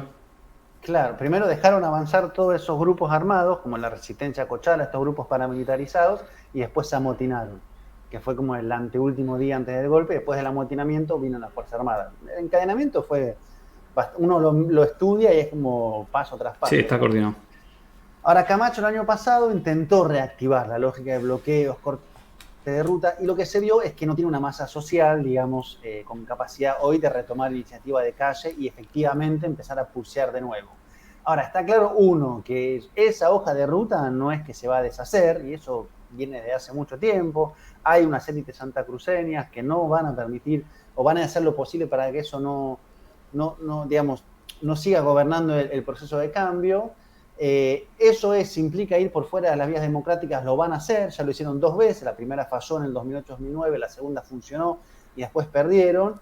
Y el gran desafío es, uno, en términos de justicia, cómo se resuelve eso, que hoy Camacho es gobernador electo, y 2, en términos políticos, cómo haces para que nunca logre juntar un caudal social suficiente para volver a poner un cuadro de bloqueo y escalada en las calles, digamos. Y eso es estabilidad económica, eso es iniciativa política, digamos, para que no logre que haya, digamos, un caudal. Ahora, eso está. Y me parece que la configuración de la democracia boliviana implica considerar que hay un sector que juega por fuera de la vía democrática de manera permanente, Sí. y que el golpe y su posterior derrota contra Arce no es que lo hizo cambiar de mirada. Ahí hay un lobby, ahí hay logias familiares, ahí hay una trama muy oscura. De hecho, sorprende mucho que la impunidad de Camacho, porque al final Camacho fue como el punta de lanza, ¿no? El que coordinó Fuerzas Armadas y el Camacho tenía una historial golpista, y que luego muy inteligentemente soltó allí es decir, no quería ser presidente, soltó allí a Áñez, y está el tema del juicio. Pero te quería comentar también, bueno, primero, ¿cómo está el tema del juicio? ¿Cuál es el motivo para que se suspende y cuándo se supone que se va a volver a reanudar? No, había problemas de conexión, por ejemplo, que se escuchaban mal los audios, había problemas técnicos reales, faltó conectarse gente, y en teoría es marzo y la defensa ANIA está pidiendo que sea presencial. ¿Cuál es su estrategia? No sé, ella se declaró en huelga de hambre el día anterior. Yo creo que Áñez es una barajita caída, digamos. O sea, en Europa pidieron el premio Sájarov en esas como iniciativas. Claro. Como, yo te iba a ir a eso, es decir, no, es que digamos, no solamente le dieron el premio Sájarov, es que ya se lo han dado a terroristas, a del Vecchio o algo así, un venezolano que era de los grupos estos que se organizaban en Colombia, se entrenaban, se financiaban ahí, iban digamos, a incendiar casas con armas y todo esto, y estuvo de hecho en un acto con Uribe también en la universidad. Pero lo que yo te quería preguntar, porque aquí incluso toda esta red, ¿no? Atlas y Ayuso, Vox, Rocío Monasterio, ¿no? Hicieron un hashtag de apoyo a Yanine Áñez, y no sé si a nivel internacional, como ya no da para más de apoyar a la mujer esta. Nos preguntaba antes precisamente, creo que nos comentaba, sí, Repatris, que porque había ido Duque al Europarlamento, es decir, que esta gente se mueve bastante. Bueno, a ver, Duque es el presidente y también es bastante, intenta ser como muy formal, y de hecho recibió un premio, creo que de manos del rey, no hace mucho, aquí en España. Tratan de guardar, por ejemplo, gente como Duque, es como es como el Partido Popular, como intenta moverse en espacios institucionales, llevarse bien, y luego hay otro elemento con que estén conectados, pues que se mueven más de manera asalvajada, ¿no? Como en el caso de Colombia, María Fernanda Cabal, que se reúne con Alvise, con Germán Terç y con toda esta gente, y que difunde bulos, pero de manera exagerada. Y no sé si Yanine Áñez se le ve apoyo o bueno, queda nada más que la condenen, ¿no? Por, entre otras cosas, firmar la impunidad de los asesinatos de las Fuerzas Armadas y los casos de corrupción infinitos, incluso el caso de Lorgia. No sé si tú lo conoces, el caso de Lorgia Fuente, que yo voy a hablar a posteriori, una mujer que tuvo 130 días en un hospital encadenada, que le inventaron una noticia falsa, como que el hijo era del ministro, que era la amante, luego que trabajó en una empresa china que nunca trabajó, pero que recibía dinero, bueno, y de hecho en Trambasaguas de Oquidiario le salió en todas las teles, y en connivencia con el gobierno golpista la metieron en la cárcel, incluso quisieron robarle el hijo, bueno, una locura. Y ella, ahora mismo hay movilizaciones en Bolivia para pedir justicia y que Yanine Áñez sea culpada, e incluso con Trambasaguas también quiere iniciar acciones judiciales. No sé si tú ves que tiene algún cierto apoyo desde fuera o no. No, yo creo que le han soltado la mano. Creo que en determinados momentos hay determinados personajes que, digamos, son librados a su suerte, digamos, o incluso como está pasando con el presidente de Honduras, después de ser apoyado, en este caso ser extraditado. No sería nada nuevo en la historia. Creo que Áñez fue la pieza sacrificable. Creo que no tiene apoyo social, de hecho, nunca tuvo apoyo social, y por eso le fue tan mal a la oposición, al gobierno de facto en las elecciones. Pero que además no era importante antes de las elecciones, digamos, no lo fue antes del golpe, perdón. No fue importante antes del golpe, su mandato de facto fue bastante gris y bastante errado. O sea, si hubiera hecho las cosas mejor, hubiera podido, no sé si ganar, pero disputar mejor las elecciones. Después se presentó a gobernadora, perdió. Parece que es una figura que no tiene... De hecho, a diferencia de Camacho, y por eso creo que, digamos, no es que hay en algunos sectores una defensa. De hecho, incumplió su palabra, decía que nunca se iba a presentar cuando veía que tenía como cierto apoyo, ¿no? Le vio que es que esa fue parte de la división de la derecha. Por eso la derecha va con Camacho, va con Mesa, va con Áñez. O sea, la fragmentación de esa fuerza de pero derecha, incluso ya vio que no había unas encuestas donde le daban poquísimo, y entonces se retiró.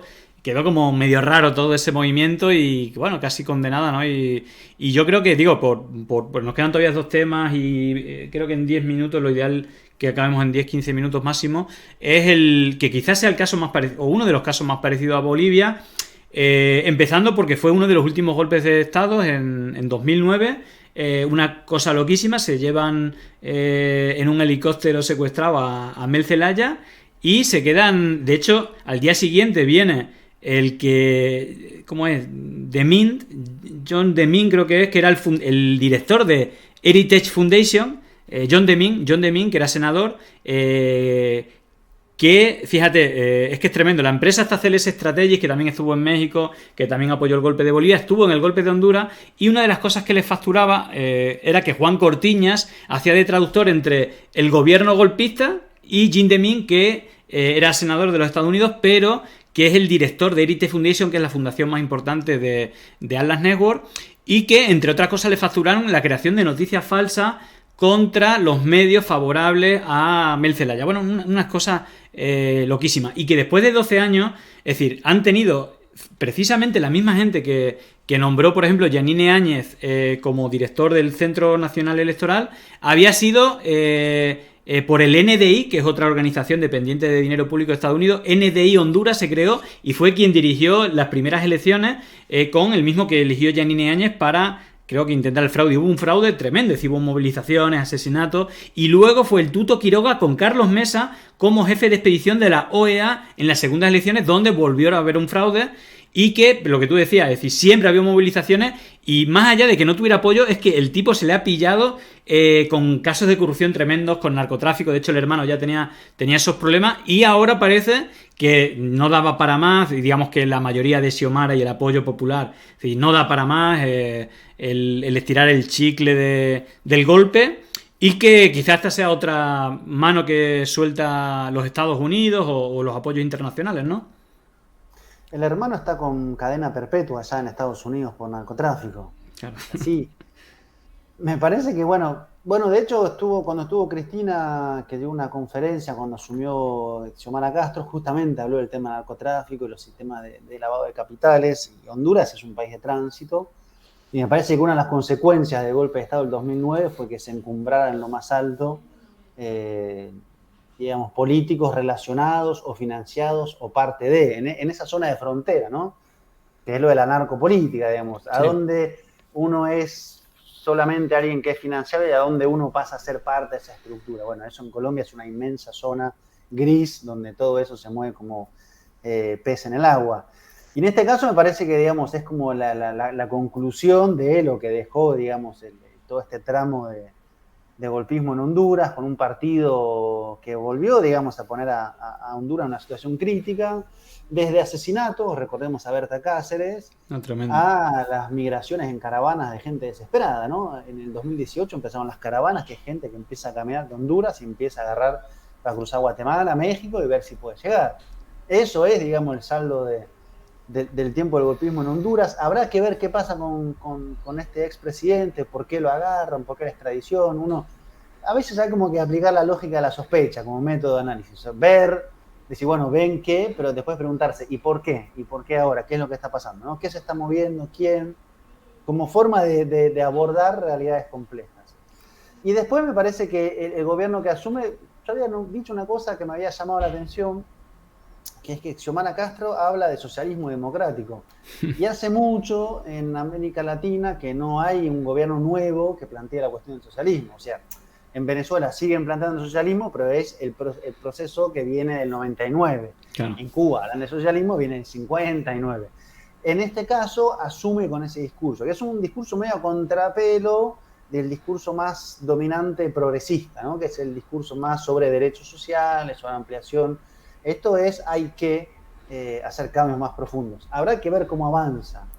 Pero quizás en Honduras es puro, sí, creo que es tan diferente ese país, es pura militancia, me refiero, pura militancia en la resistencia. Así unas movilizaciones tremendas desde el propio secuestro del presidente. Las movilizaciones que se hacían en Honduras son tremendas, más allá de que fueron asesinados muchos, se escondían en la selva, todo. pero creo que es que no tienen que seducir al votante, al electorado, como que la población ha estado en pie, ¿no? Como militando en la resistencia de la lucha por la democracia y precisamente un poco el proyecto, porque recordemos que Mel Zelaya estaba en el Partido Liberal y él, digamos, un partido de derecha que hacía políticas para las élites, pero él desde que empezó tuvo mucha cercanía con los pueblos, empezó a hacer como medidas muy populares entonces como que tuvo mucho apoyo del pueblo y fue el propio Partido Liberal el que apoyó incluso para que lo echaran del país y todo esto. Entonces como que creó su propio movimiento popular muy cercano al socialismo, ¿no? Es decir, realmente quizás por no traición a la propia militancia o toda la gente que estuvo en resistencia encarcelada, con muchos asesinatos, etcétera. Como que es como gente muy empoderada, ¿no? Políticamente, digo, en porcentaje con otros. Digo por darle alguna explicación, ¿no? Que no tienen que convencer al electorado, sino que hay una base crítica muy empoderada que tiene las cosas súper claras, ¿no? Sí, pero te agrego una cosa. Aunque esa fuera la situación que tuviera Alberto Fernández o Gabriel Boric o Pedro Castillo, me parece que aunque tuvieron que convencer, no ven que es por ahí, digamos. A mí me llama la atención, no digo ni para bien ni para mal, que se lo plantee como horizonte, digamos. Porque, digo, acá en el caso del gobierno argentino no es un horizonte. Claro, es como una novela, sí. Por relación de fuerza. Eso por un lado. Y después que en medio de esa definición, además con el adjetivo democrático, uno podría ahí empezar a jugar con algunas tensiones, se le armó una crisis desde la hora cero con los dos parlamentos, un Congreso 1, Congreso 2. La semana pasada tuvimos a uno de los diputados, nos lo contó, de película, de película. Pero además el Congreso de alguna manera disidente, diríamos, encabezado por la gente de su partido. Bueno, ahí también uno se da cuenta de que algunos procesos nacen frágiles, ¿no? Sí, Hablando de Perú. Por eso, habrá que ver cómo avanza, habrá que ver cómo puede mejorar la situación. Los datos son críticos, los números que da de pobreza son críticos. Planteó una serie de medidas fuertes como la cuestión de la energía eléctrica y que sea gratuita para los sectores que no pueden y que paguen más los que más tienen.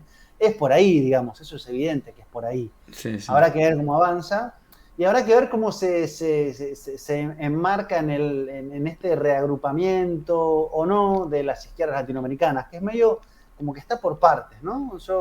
Sí. Hay dos tiempos.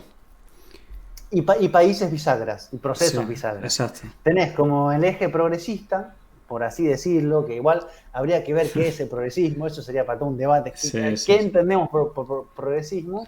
Pero ahí está, desde Gabriel Boric a Alberto Fernández, a lo que es el Frente Amplio Uruguay, por ejemplo, creo que Lula se enmarca dentro de eso.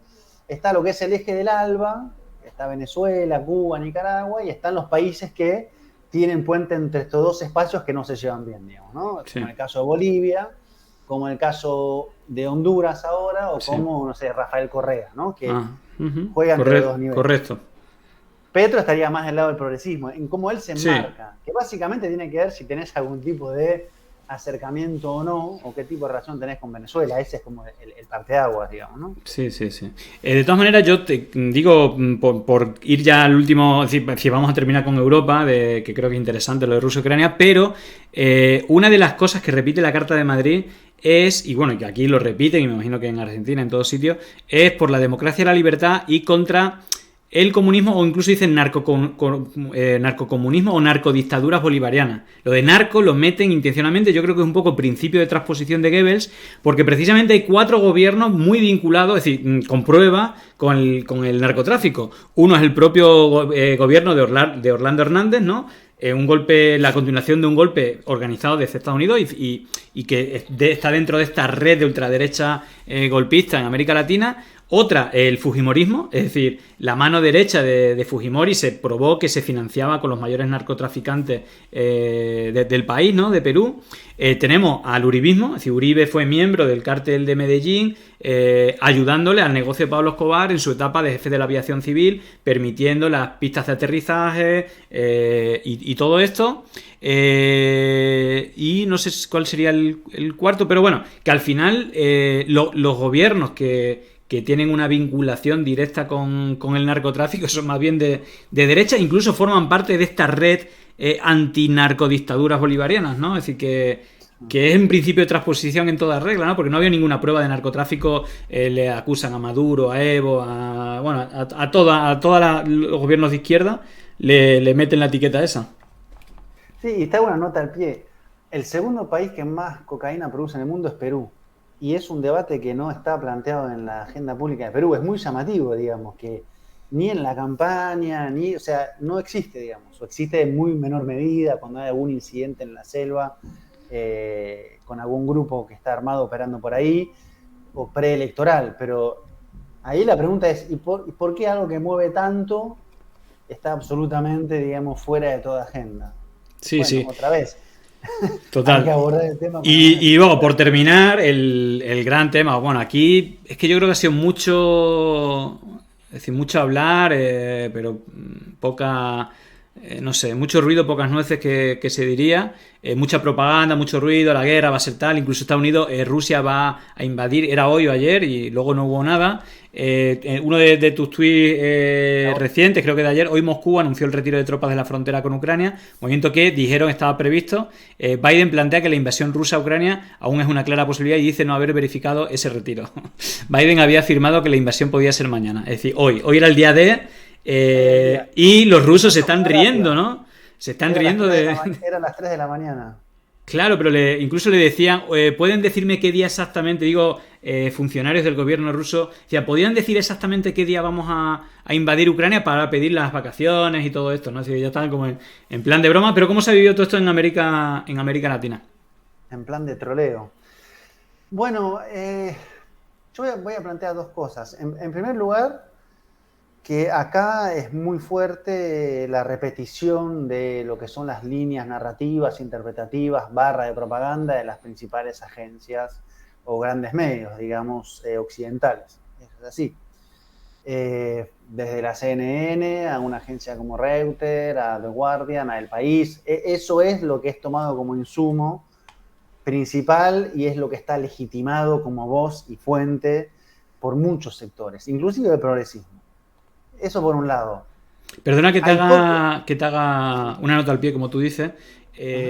Olga Rodríguez, cuando estuvo aquí, ella está en un montón de guerras, incluso estuvo a punto de morir con José Couso en un lanzamiento del ejército de los Estados Unidos, y decía que la muerte un poco del periodismo internacional o de guerra es en el momento que desaparecen las corresponsalías internacionales y se pone todo en la mano de las agencias de noticias. De tal manera que esa noticia, venga como venga, es la que replican en todos los medios, y si viene errada para todo el país o para muchos medios, ¿no? Y nos decía que esto es así. Vemos que en casos como estos, pues parece que es así, ¿no? Exactamente. Y el ecosistema mediático que más recibimos es ese. Te lo pongo al revés. Si yo quiero buscar informaciones de portales rusos o informaciones de portales ucranianos, y así en cada país que no sea Europa, Estados Unidos o Australia o Gran Bretaña, es más difícil. Además de que, claro, hay una campaña contra esos medios. Es decir, uno puede agarrar RT, por ejemplo, por caso, que uno sabe cómo está posicionado, dónde está situado, y la gran prensa ha logrado establecer esta matriz como de sospecha. Ojo que ellos tienen algún interés detrás, como si en los otros medios no los hubiera, ¿no? Entonces yo creo que esa, digamos, esa gran como corriente, en este caso de América Latina, donde hay pocos periodistas especializados en los grandes medios, donde hay muchos intereses relacionados a la agenda exterior de Estados Unidos, hace que el discurso dominante sea ese, digamos. O sea, traducido a Argentina, por caso que Alberto Fernández fue a Rusia y a China justo en ese momento, es una inmensa campaña, digamos. Putin no es el presidente de Rusia, es el ex agente de la KGB que quiere reproducir un zarismo comunista, así como suena. Sí, ¿De verdad están diciendo eso? No, hay que recordar que él persigue a los comunistas en Rusia, es decir, son detenidos. Hay como... De hecho, fíjate, Ina Finagenova, que estuvo aquí, la verdad que es una de mis entrevistas favoritas, y más allá que justo coincidió con esto, y la entrevista estaba como meses antes planificada, coincidió con esto. Claro, la gente pensaría, bueno, traes propaganda rusa aquí cuando está el conflicto y tal, pero fue súper honesta. Y una de las cosas que dijo, bueno, además que yo creo que tampoco se le escapa a nadie, que Putin era conservador no solo conservador, creo que dijo algo más fuerte, que defendía claramente el libre mercado. Es decir, que no hay mucho. Otra cosa es la política internacional, que al final como está esta política también de Estados Unidos, de los bloques, bueno, que Rusia también hablan de bloques, pero al final como los socios que le quedan, pues son los que deja libre los Estados Unidos, ¿no? Entonces tiene que hacer sus alianzas internacionales mucho por a lo mejor incluso gobiernos contrarios a Estados Unidos o progresistas, sobre todo en América Latina, etcétera, ¿no? Sí, es así. Incluso a Alberto, no, a él no, a la vocera de prensa presidencial le preguntaron si después de la visita de Alberto Fernández a China, Argentina estaba considerando cambiar su sistema político, digamos. Digamos, una pregunta de esa naturaleza es por lo menos desconcertante, preguntar si Argentina va a pasar a ser comunista. Bueno, ese es el nivel de la campaña que se replicó en Argentina, digamos, o sea, más degradada aún que en otros Pero en la lugares. línea, ¿no? Pero en la línea de lo que estamos viendo, ¿no? Del discurso de la derecha se está como monopolizando este discurso simplón de odio, de mentira, de Venezuela, aquí sería ETA también, comunismo, la ruina, dictadura, autoritario, bueno, los mantras de siempre acompañados con noticias falsas. Por ejemplo, Putin va a ver a Putin porque es comunista y como estás como muy Y ahora está desfasado, ¿no? Bolsonaro y no se entiende entonces por qué hay un hombre como Bolsonaro reunido con Putin. Pero bueno, creo que ahí hay un gran trabajo que hacer para ir ordenando y sobre todo para deconstruir lo que se construye como sentido común. ¿Cuál es el gran sentido común alrededor de lo que pasa en Ucrania? Que hay un malo que quiere atacar a una víctima y unos buenos que quieren defender a esa víctima. Ese orden de presentación casi burdo, ¿entendés? Es lo que hay que poner en cuestión. Es así. ¿Es Rusia que tiene un apetito insaciable que quiere avanzar sobre el este porque siempre quiso tener a Ucrania nuevamente? ¿O es más complejo? No, ¿O hay en las razones que escribe Rusia razones válidas? ¿Y cuál es el lugar del presidente de Rusia? ¿De dónde proviene? ¿Qué pasó en el 2014? O sea, que vos hables de lo del 2014 en los grandes medios como, no, bueno, hubo un cambio de gobierno, así como, y nada más, es como bastante desconcertante, digamos. Y recordás a la que era no me acuerdo el lugar exacto que tenía, Nuland, que estaba en Maidán y después diciendo a los europeos no nos quieren acompañar y los insultaba, y eso vos lo rastreás, está en la prensa. Pero en la reconstrucción actual eso queda en el olvido. Ahora, yo creo que en algunos sectores sí hubo una capacidad por lo menos de transmisión de lo que es la mirada de Putin, que a veces explica cosas con sentido común, digamos, que nosotros no queremos que esté la alianza OTAN en nuestra frontera, que visto, yo leo bastante la prensa francesa, lo plantean como si fuera una cosa como incomprensible, digamos, cómo este hombre desconfía de la OTAN y de las buenas intenciones que tiene la OTAN por sobre su país. Y después creo ya en diálogo más con Europa, creo que hay una visibilización de una fragmentación europea muy fuerte, digamos, ¿no? En lo que son las diferentes posiciones que se van esgrimiendo. Entre lo que es Alemania por un lado, lo que es Francia por otro lado, lo que es España por otro lado, lo que es Polonia por otro lado, Hungría por otro lado, Rumania por otro lado. O sea, lo que estás viendo es una fragilización permanente del espacio europeo y una consolidación muy fuerte del espacio anglosajón, de Estados Unidos, de Gran Bretaña y junto con eso un pasito más atrás, Canadá y Australia, que es ese espacio el que está conduciendo, digamos, la gran ofensiva. Yo creo que el que queda más debilitado hoy termina siendo Europa, digamos. O sea, que vos tengas al canciller de Alemania con Biden al lado y Biden diga, si Rusia invade, corto el gasoducto, y la periodista le dice, pero el gasoducto es de Alemania, no es de ustedes. Y él dice, pero lo voy a hacer, y el canciller ponga cara de circunstancias. Sí, es toda una señal, digamos. Pero yo creo que se pasaron de todo, ¿no? Es decir, a ver, yo tampoco como analfabeto político del este de Europa, bueno, pues he tratado de mirar, pero yo, es decir, de hecho estuvo aquí Zaida Cantero, una diputada del PSOE, que es la presidenta ¿cómo es?, de la delegación española en las reuniones de la OTAN, y que hablan de todos estos temas. Y tenía una posición antirrusa bastante tremenda y hablaba de las injerencias de Rusia en América Latina. Y digo, bueno, vale, sí, no, yo no sé si tendrá injerencia, pero Estados Unidos, la OTAN, perdón. Entonces, creo que, y lo de Irak, es decir, lo de armas de destrucción masiva y todo esto, pero digo que han estirado tanto el chicle. De hecho, están comentando. Es grosero, perdón. Sí, Pero cuando sí, el periodista, cuando el portavoz del Departamento de Estado dice Rusia está preparando un video con un ataque falso, y el periodista dice, ¿tiene alguna prueba? Dice, no, es información de inteligencia. Y él dice, la misma información de inteligencia con la que fueron a Irak. Y el otro hace una mueca diciendo, evidentemente sí. Dice, no te estás fiando, pero nosotros confiamos en la inteligencia del ejército de los Estados Unidos, te lo vamos a dar impreso. Dice, ¿qué impreso? Dice, yo quiero las pruebas. Y como... Sí, tremendo ese vídeo. Nos han recomendado desde el chat que veamos de hecho, lo voy a poner ahora. el tuit de la embajada de Rusia en Sudáfrica. No sé si tú lo habías visto ya, te lo leo. Bueno, lo he puesto aquí ya con traducción. Biden le dice a los aliados de Estados Unidos que Rusia puede atacar a Ucrania el 16 de febrero. Parece más bien que el presidente de los Estados Unidos está advirtiendo a los aliados de la fecha de una posible provocación dirigida por los Estados Unidos con el uso de la fuerza militar en Ucrania.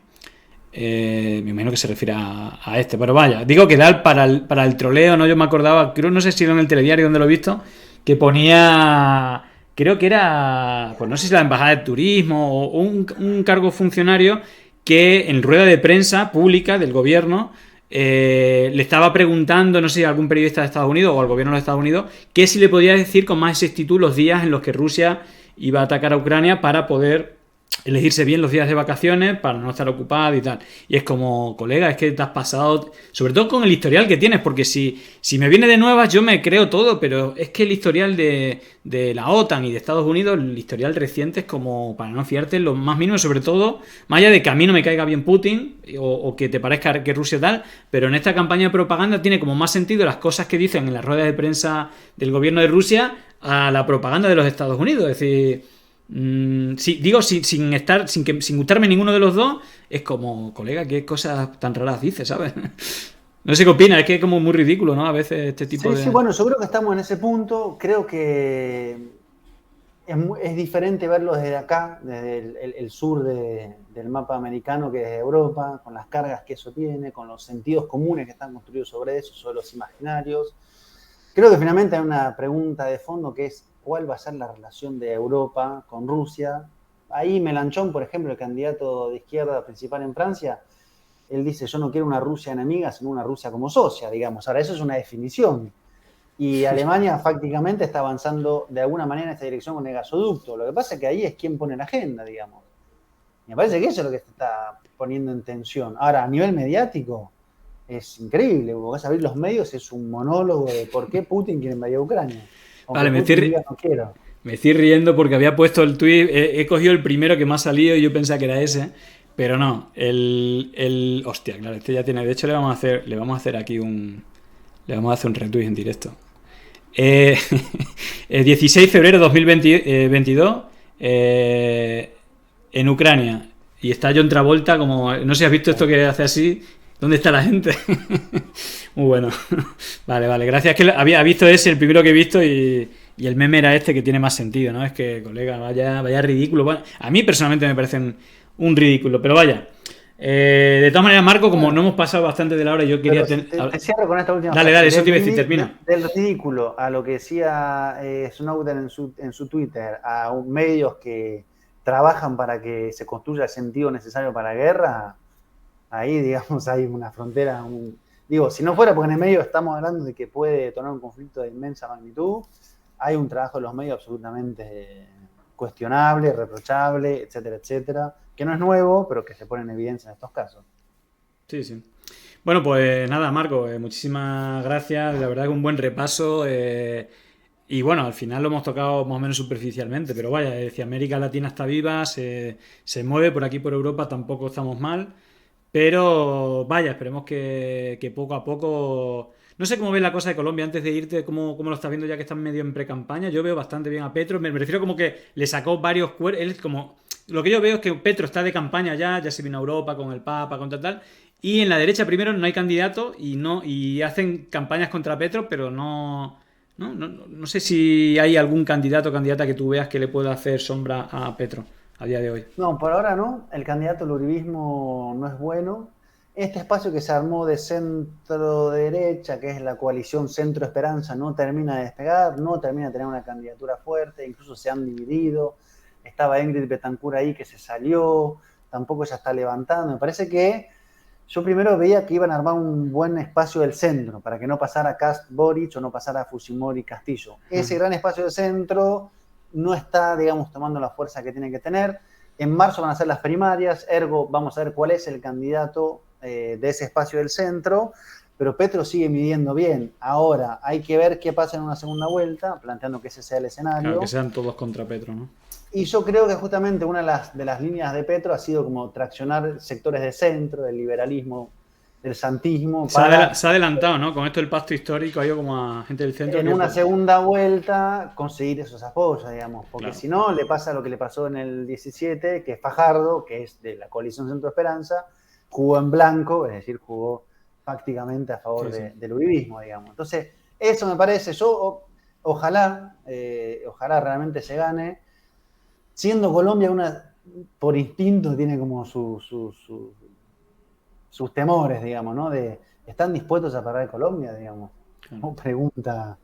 Y después, si eso pasa, porque no pudieron impedirlo, es qué puede hacer Petro en 4 años sin reelección, porque ese es el tiempo que va a tener, digamos, ¿no? Ahora, juntó a todas las partes de izquierda, hay liderazgos muy interesantes, campesinos, afrodescendientes, indígenas. Yo creo que ha hecho las cosas bien, hay mucha movilización desde hace varios años. Creo que es el mejor contexto en Colombia de hace mucho tiempo, así que ojalá se pueda. Pues nada, Marco, un abrazo, muchísimas gracias por tu análisis internacional bastante completo. Así que nada, nos vemos prontito. A la orden, un abrazo grande a todos y todas quienes se conectaron. Chao, chao.